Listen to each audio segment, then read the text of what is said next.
Next up, we have the Tale of the Pinball Wizard. Now, the Tale of the Pinball Wizard is honestly, I want to say, I don't know if it's the first episode I saw of this show, but it was definitely the first one that truly stood out for me. And I think the reason was because the ending is so grim.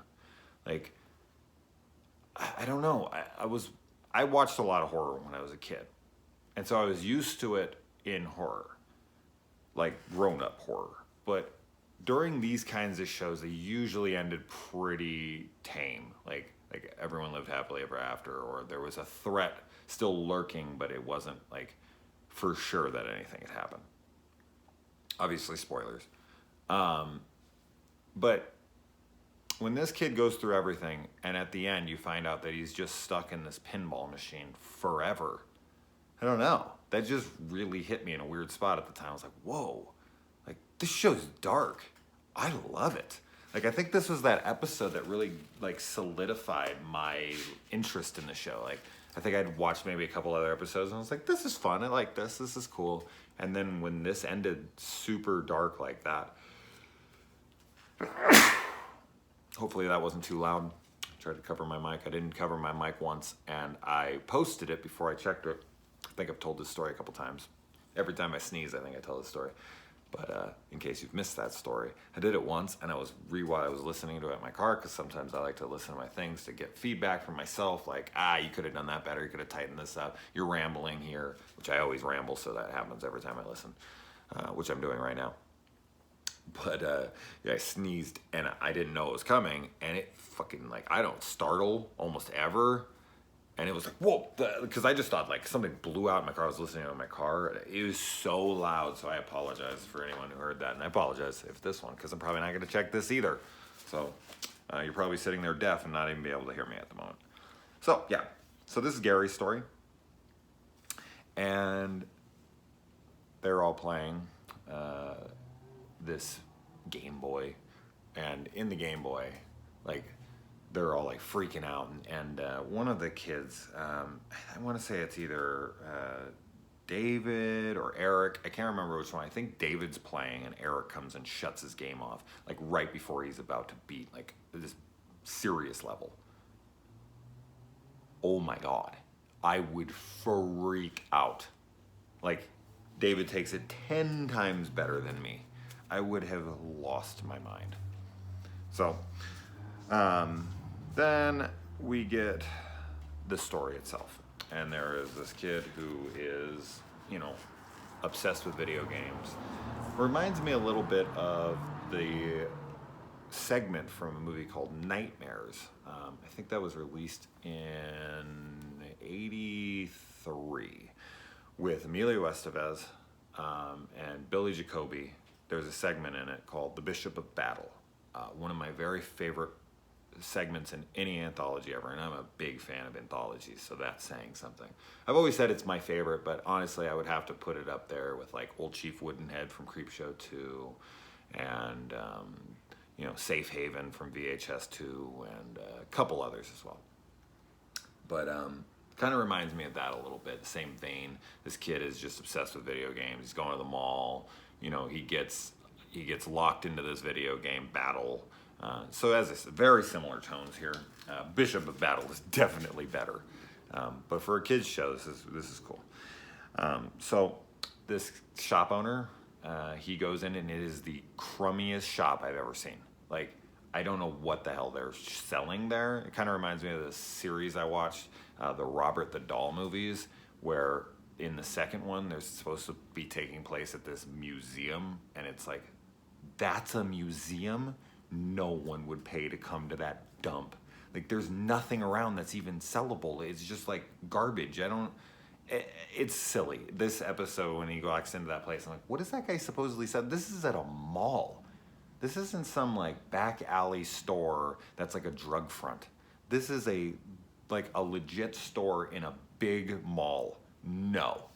No, they wouldn't let him keep that shop in there. So anyway, I just thought that was pretty funny. They just didn't have the budget, obviously, to make this store legit looking, but they could have done something better than that. Just put a couple pinball machines around. That's it. Like, that's all you had to do. And the pinball machine that he plays on, like when you get certain views, you don't ever get to see it from the top view because it doesn't have a real top view. Um, I love when because the kid talks him into letting him watch the store, and the guy's like, don't touch the machine. And he goes back, and of course he does what he's not supposed to do, and he plays with the pinball machine. And while he's playing it like it's like a video game. He's not playing it like a pinball machine. He's like, all right, like I found the crown, and I found the this, and I found, you know, the whatever, and now I just got to find the princess, and now I'm on level 3, and what is he talking about? That's not pinball.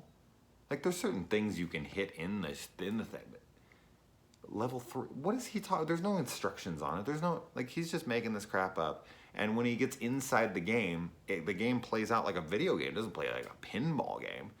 Like, the only reason I feel like the pinball thing is, like, a thing here is so that they could show the ball at the top of the escalator, which is the big reveal and in the big, like, dun dun dun moment, the moment that sold me on the show, this grim ending. But I don't know if they knew how to do it in a video game, and the pinball just made more sense coming to the top of the stairs like that, which I love that shot, very Phantasm-like. But yeah, I just was watching it being like, this isn't pinball. This isn't even sort of pinball. So yeah, he gets trapped inside the game, and then he encounters these like robot guys that kind of look like Max Headroom or a couple other things. There's other ones that look like this. I'm trying to think what the hell they're called, but I can't at the moment. I was thinking of it right before I started this, but I don't got it, so you don't get it. I like that, you know, it's set in a mall, so like, he's going up levels, so like when he beats this level, like the escalator lights up and turns on so that he can literally go to the next level. And then there's a part in it where he gets to the top and the game has to reset and put him back down on the thing because he didn't get the key. And this very thing happened to me. I've mentioned this story before, but one of the most traumatic moments of my childhood, not really, but really, was when I was when I was playing this game called Super Ghouls and Ghosts on the SNES, and I've never been more mad. Okay, that's probably not true. I get very mad at video games, but I've never been, let's just not say never. I was very angry, okay? Played this game all damn day, like 8 straight hours to try to beat it, and I finally got to the final boss, and it was like, you missed a key or whatever the hell on level 5 or some crap. And I sat there and I took the game cartridge out of the freaking thing and I threw it, and I never played the game again. It was the cheapest thing ever. Once finally I got Google later on, years later, you have to do that. You have to beat the game completely twice in order to beat it. So there wasn't like I missed anything. They lied to me, which just, you know, angers me even more for many different reasons. Like, why do you make them play it twice? The game's so stupid hard anyway. Ugh, beating it once was hard enough. I didn't even get to play the final boss. So it just reminded me of that, and I just sat there pissed for the rest of the episode. That's not true.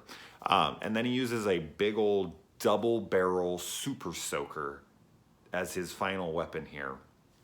Man, they don't really sell super soakers that I see anymore. Did that company go out of business or something? I don't know who used to make those.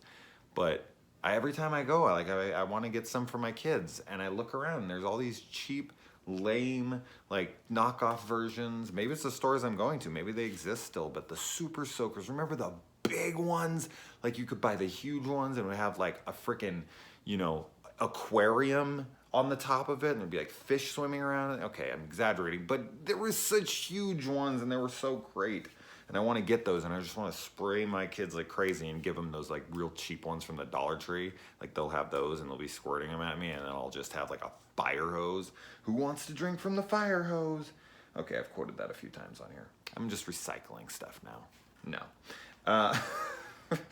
But yeah, he gets trapped, and that's it. And this is the end of season 1. So we're moving on to season 2 because I've already watched I think 3 episodes from that as well. So let's just get this. I got a lot of momentum. Let's keep it going. I've already had like 5 neighbors walk by like, what's this guy doing? Why is all this horror crap out here? I live in a retirement community. Can you believe that? I really do. Okay,